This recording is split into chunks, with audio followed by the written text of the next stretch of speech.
السلام علیکم۔ حضرت آدم علیہ السلام سب سے پہلے انسان ہیں جن کو اللہ تعالیٰ نے دنیا میں بھیجا اور سب سے پہلے نبی ہیں۔ آپ ہی کی اولاد ساری دنیا میں پھیلی۔ آپ کا ذکر قرآن پاک میں 19 بار آیا ہے۔ جب اللہ تعالیٰ نے دنیا کو آباد کرنے کا ارادہ کیا تو اس نے فرشتوں سے کہا، میں دنیا میں اپنا ایک نائب خلیفہ بنانا چاہتا ہوں۔ فرشتوں نے کہا، اے اللہ، تو دنیا میں ایسے شخص کو نائب بنانا چاہتا ہے جو خرابیاں کرے اور خون کرتا پھرے۔ ہم تیری تعریف کرنے کے ساتھ تیری تسبیح اور پاکی بیان کرتے رہتے ہیں۔ اللہ تعالیٰ نے فرمایا، میں وہ باتیں جانتا ہوں جو تم نہیں جانتے۔ اللہ تعالیٰ نے حضرت آدم علیہ السلام کو سب چیزوں کے نام سکھا دیے، پھر ان فرشتوں کے سامنے کیا اور فرمایا، اگر تم سچے ہو تو مجھے ان کے نام بتاؤ۔ انہوں نے کہا، تو پاک ہے، جتنا علم تو نے ہم کو بخشا ہے اس کے سوا ہم کو کچھ نہیں معلوم۔ پھر اللہ تعالیٰ نے فرمایا کہ تم حضرت آدم علیہ السلام کو سجدہ کرو، تو وہ سجدے میں گر پڑے، مگر شیطان نے سجدہ نہیں کیا۔ اس کا ذکر پہلے بھی آیا ہے۔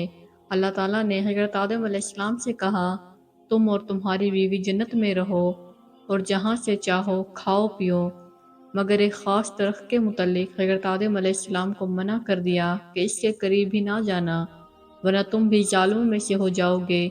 اس طرح اللہ تعالیٰ نے حضرت آدم علیہ السلام کا امتحان لیا کہ دیکھیں یہ ہمارا کہنا مانتے ہیں یا بھول جاتے ہیں اور شیطان کے بہکاوے میں آ جاتے ہیں۔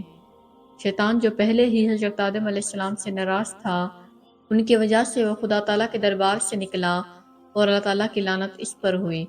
اس نے قسم کھائی تھی کہ میں حضرت آدم علیہ السلام اور اس کے اولاد کو قیامت تک بہکاتا رہوں گا کہ اللہ تعالیٰ کا کہنا نہ مانے اور خوب برائیاں پھیلائے۔ وہ حضرت آدم علیہ السلام اور ان کی بیوی حضرت حوا علیہ السلام کو برابر بہکاتا رہا کہ اس درخت کا پھل تم ضرور کھاؤ، اس کے کھانے سے تم فرشتہ بن جاؤ گے، جنت میں سے کبھی نہ نکلو گے۔ آخر ایک دن حضرت آدم علیہ السلام اور ان کی بیوی حوا بھول سے شیطان کے بہکاوے میں آ گئے اور درخت کا پھل کھا لیا۔ پھل کھاتے ہی دونوں ننگے ہو گئے اور جنت کا لباس ان کے بدن سے غائب ہو گیا اور جنت کے پتوں سے اپنے بدن کو چھپانے لگے۔ اللہ تعالیٰ نے حضرت آدم علیہ السلام سے کہا کہ ہم نے کہہ دیا تھا کہ اس درخت کے پاس بھی نہ جانا اور شیطان کے کہنے میں نہ آنا، وہ تمہارا دشمن ہے، تم اس کے کہنے میں آ گئے، اب تم اور حوا جنت سے چلے جاؤ اور دنیا میں جا کر رہو۔ حضرت آدم علیہ السلام کو جنت سے نکلنے اور شیطان کے بہکائے میں آنے کا بہت رنج ہوا اور بہت عرصہ تک اللہ تعالیٰ سے معافی مانگتے رہے اور روتے رہے۔ آخر اللہ تعالیٰ کو رحم آیا اور حضرت آدم علیہ السلام کو یہ دعا سکھائی، اے ہمارے رب، ہم نے اپنے اوپر ظلم کیا اور تو ہم پر رحم نہیں کرے گا تو ہم بڑا نقصان اٹھانے والوں میں سے ہو جائیں گے۔ تو حضرت آدم علیہ السلام نے یہ دعا بہت گڑ گڑا کر مانگی، اور اللہ تعالیٰ بہت رحم کرنے والے ہیں۔ جب کوئی بندہ گناہ کر لیتا ہے اور سچے دل سے توبہ کر لیتا ہے کہ اے اللہ، یہ گناہ تو مجھ سے غلطی سے ہو گیا، آئندہ ایسا نہیں کروں گا، تو وہ معاف کر دیتے ہیں۔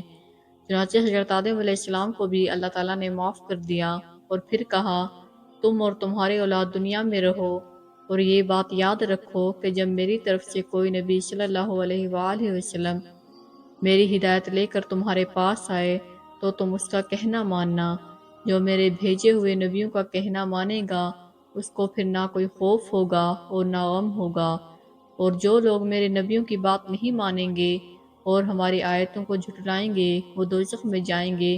اس کے بعد حضرت آدم علیہ السلام اور حضرت حوا علیہ السلام دنیا میں رہنے سہنے لگے، خوب جی لگا کر اللہ تعالیٰ کی عبادت کرتے رہے۔ ان کی بہت اولاد ہوئی اور دنیا میں سب جگہ آباد ہوتی رہی۔ حضرت آدم علیہ السلام اپنے اولاد کو یہی بات بتاتے رہے کہ تم کبھی شیطان کے بہکائے میں نہ آنا، اور وہ ہمارا دشمن ہے اور ہم کو بری باتیں کرنے کے لیے بہکاتا رہتا ہے، اور ہمیشہ اللہ تعالیٰ کی عبادت کرنا، سچ بولنا، کسی پر ظلم نہ کرنا، ایک دوسرے کو نیک کاموں میں مدد کرتے رہنا۔ آخر کار حضرت آدم علیہ السلام 900 سال زندہ رہ کر وفات پا گئے۔